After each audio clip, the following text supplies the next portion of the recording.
Programa Mercado e Ação retorna agora, recebendo essa bela figura, Paulo Coelho. Paulo, advogado, administrador, também tem uma história longa aqui com Porto Alegre, né? Foste presidente do Sindicato Estadual das Empresas Funerárias, é assim que se chama, Isso né? aí, Sindicato das Empresas Funerárias do Estado do Rio Grande do Sul. Foi um momento bem polêmico aquele que tu assumiste, foi quando deu aquelas brigas que saíram em jornais, enfim, da briga pelos clientes, né? Dentro de pronto-socorro, dentro de hospitais, foi bastante polêmico aquele. Vamos recordar um pouquinho Muito bem, desse momento, que a minha memória está boa, né? Exatamente, está excelente. Nós tivemos uma participação a partir de 1996 no segmento funerário. E foi um momento muito conturbado, onde as empresas funerárias, pela ânsia da busca do serviço, eles entravam dentro de hospitais, de clínicas, DML, tinha uma série de parcerias que não são éticas, né? E buscavam clientes de qualquer forma. E aí nós começamos um processo junto ao sindicato para que pudéssemos, então, normatizar essas questões. Porto Alegre criou, então, legislações adequando, hoje são empresas funerárias, todas elas são prestadoras do serviço fúnebre, são permissionárias do município de Porto Alegre, e aí começou-se, então, um trabalho de moralização dentro disso. Foram muitos anos de trabalho, mas hoje a gente pode dizer que está... O resultado permanece, trabalho bem feito, né? Sem dúvida nenhuma. Paulo, Porto Alegre, assim como todo o Brasil, e segundo o mapa que eu estava vendo na televisão, não é mais o Brasil, já está 1/3 do planeta tomado pela dengue. E tinha um desenho lá que o Zika vírus e, enfim, tudo que o Aedes aegypti tem de possibilidade de carregar junto, ele está carregando e Porto Alegre está dentro dessa rota.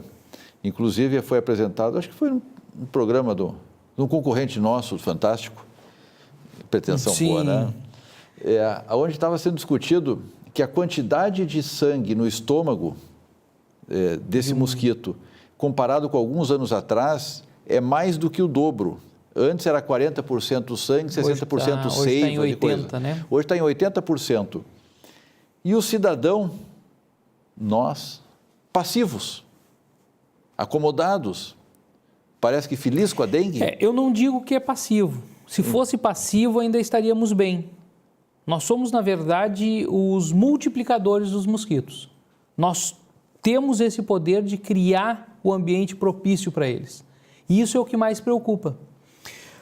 Hoje, um foco de lixo, e nós temos milhares de focos de lixo na cidade de Porto Alegre. Dentro dos pátios das casas? Não só nos pátios, se fosse só nos pátios ainda dava para identificar de uma forma mais fácil, né? Mas além disso, nos espaços públicos, que são depositados de forma criminosa, esse lixo, aonde nas ruas passam a coleta seletiva domiciliar do lixo orgânico e a coleta do lixo seletivo.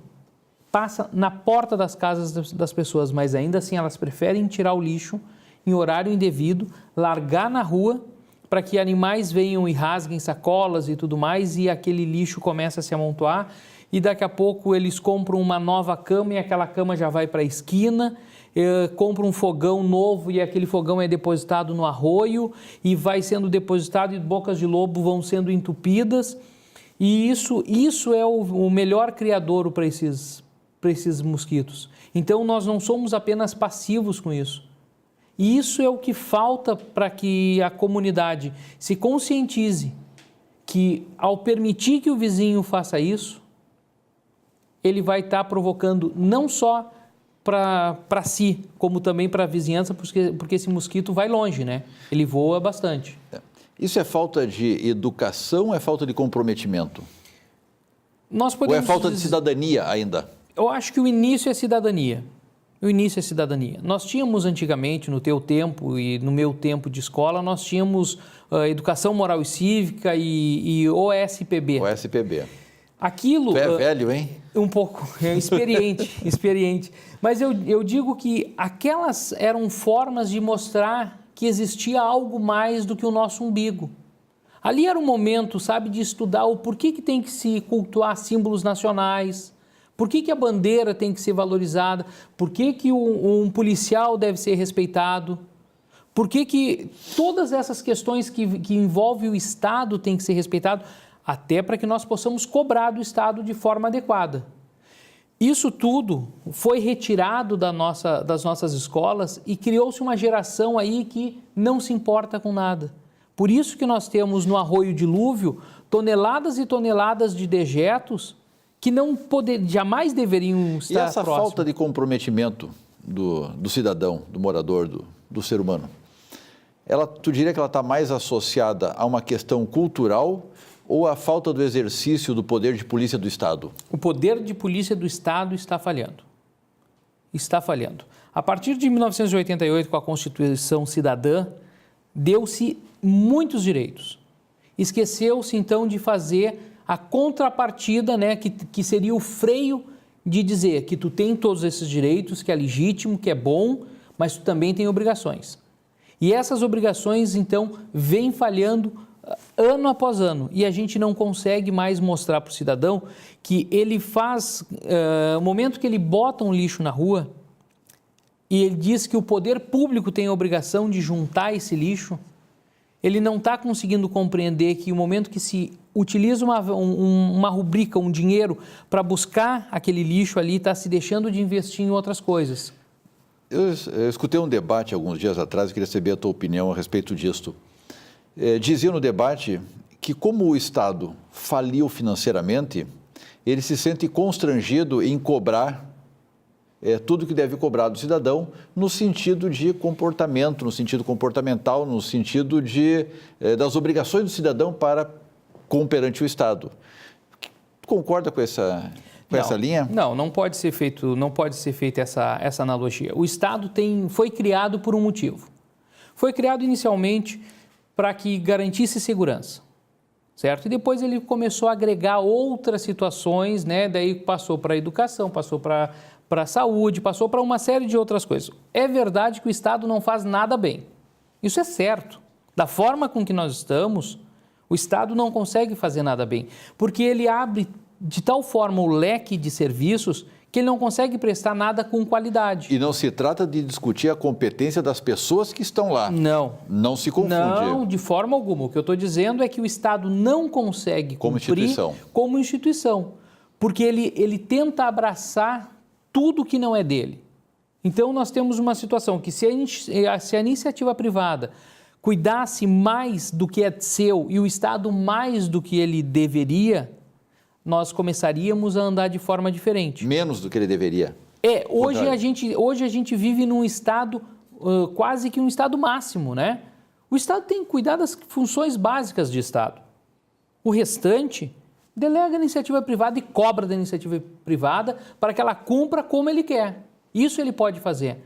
E essa inversão justamente é o que leva a esse caos que nós temos hoje na segurança pública, que nos leva a um caos na educação, que nos leva o Estado a gastar 110% da receita com folha e não vai se recuperar isso nunca. Se não mudar o que nós estamos vivendo hoje, não vamos sair da crise. A solução tem sido, não é gastar menos, até porque criou um elefante branco e não tem como gastar menos.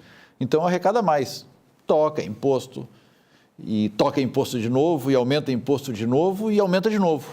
O custo Brasil é um absurdo, né? A oneração que nós temos para uma empresa, e aí vem depois aquela outra situação que os empresários muitas vezes não sabem fazer cálculo de custo e tudo mais, e que acabam sonegando, ou seja, o Estado aumenta a alíquota de imposto e o empresário, por sua vez, não consegue repassar um dinheiro que não é seu, que ele é apenas o fiel depositário, né, do tributo, ele acaba se obrigando a não passar porque muitas vezes parte da margem de lucro dele é aquele imposto que ele acaba sonegando. Sim, o pequeno não consegue competir por escala com o grande. Correto. As situações, elas criam dialéticas aí que são bastante complexas. Uma outra coisa que abordar, nós temos vocações. O nosso estado, por exemplo, tem uma vocação agrícola. Nós tivemos um economista, o Dr. Carlos Paiva, aqui alguns dias atrás, da Fundação de Economia e Estatística, dizendo: o Rio Grande do Sul tem uma vocação agrícola. Por que não desenvolve a indústria voltada a isto, mas quer se importar modelos, se importar, enfim, e não se produz. É mais fácil trazer, ficar só produzindo grão, mas não se faz nada nesse sentido quando tinha uma oportunidade fantástica, uma oportunidade de ouro, porque existe a vocação. Explorar aquilo que nós de melhor sabemos fazer, né? É isso que tem que ser. É claro. Isso tem que ser feito. E trabalhar em questão de indústrias a partir disso. Por que nós vamos plantar o soja e vamos vender o soja para importar depois ela já manufaturada? E até podemos, mas nós podemos vender junto com o soja, nós podemos vender o equipamento para trabalhar com o soja, Muito podemos bem. vender o equipamento para fazer o leite do soja, podemos vender o equipamento que vai plantar o soja, podemos fabricar tudo. Sem dúvida. Nós não temos uma fábrica, eu creio que não temos nenhuma fábrica genuína gaúcha.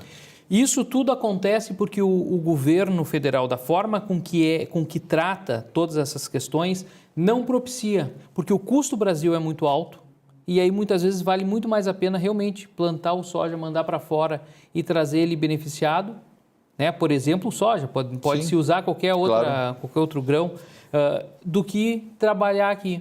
Muitas vezes vale muito mais a pena aplicar o capital do que fazer qualquer outra situação que venha produzir mais fortemente.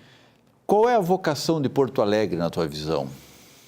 Porto Alegre tem uma esplêndida rede de hospitais e que isso está se mostrando como algo muito interessante, como desenvolvimento, e nós vamos ter sim um polo maior ainda dentro de poucos anos. Nós temos ainda Porto Alegre como um centro turístico muito interessante. E pouco explorado? Muito pouco explorado. Nós temos ainda aí a questão de congressos que poderiam ser trazidos para cá, até pela facilidade que nós temos com o Mercosul, né? Então, Porto Alegre tem um potencial turístico, mas não tem uma capacidade de gerar turismo. Exatamente. Então, tem que se rever. O que mais certo nós podemos dizer hoje, Luiz, é que, sem dúvida nenhuma, se a gente continuar trilhando nesse caminho que nós estamos vindo até agora, nós vamos continuar nessa mesma situação de precariedade. Nós precisamos de um choque de gestão, nós precisamos mudar esse rumo com ousadia. Não com responsabilidade, mas com ousadia. Paulo, 30 segundos para tuas conclusões. Penso que nós temos que ser mais resilientes. Nós temos que começar a trabalhar questões que parecem não ser do município, mas que envolvem a vida do município. Segurança pública é obrigação do município também. Então, nós temos que começar a repensar nessa nova forma de fazer a Porto Alegre que nós queremos. Paulo, muito obrigado pela tua presença. Foi uma conversa bastante gostosa, bastante agradável. Ficamos por aqui, agradecemos a sua audiência.